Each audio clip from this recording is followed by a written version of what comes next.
Hurricane Katrina had a pretty severe impact on this neighborhood. Where we're standing outside the building, there probably would have been about 14 feet of water. And now there are 2 standing structures and no inhabited structures on the whole block. My name is Nat Turner. I'm the founder and director of our school at Blair Grocery. I started Blair Grocery in the lower 9th Ward because I've been working here for 2 years after Katrina. And all the kids I met down here were cool and fun. I thought they needed more opportunities, and the adults and the elderly folks in the neighborhood wanted good things out there for the kids to do. A lot of people said to me, there's no reason to go in the lower 9th Ward. People don't want that down there. They're going to give you a hard time. Kids are going to steal you, rob you blind. There's too much violence and drugs and all that kind of stuff. You can't do anything down there. But the original idea was for it to be kind of an experiential, hands-on school. After we did our first gardening and farming, it became pretty clear that it was going to be experiential learning, and a lot of that was going to be about urban farming and sustainability.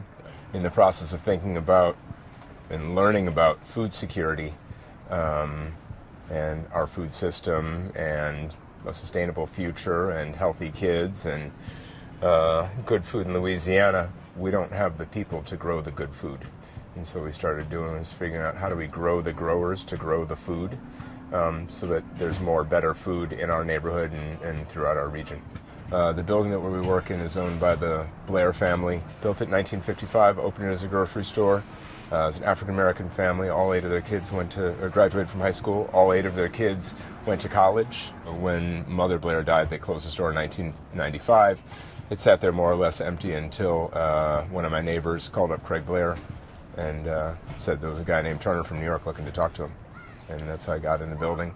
He sees possibilities that other people don't deem possible, just in the simple sense of like working in this neighborhood and doing the stuff that we do and trying to turn a whole bunch of vacant lots and a broken down building into a community center and a farm and an economic engine for the neighborhood and a safe space and a school.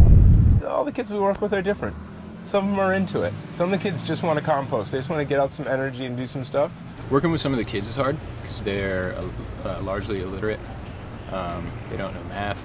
And so we try to use some of this stuff to, it's like we calculated one time how much, like the volume of sand we need to mix with the dirt so that it gets the right fluffiness and drainage that we can do. So you can use stuff like that to teach some of that. It's about skill building and figuring out how to empower people to be able to do for themselves. Turner probably know me better than like my parents and stuff. So that's why I probably feel comfortable around here like I do.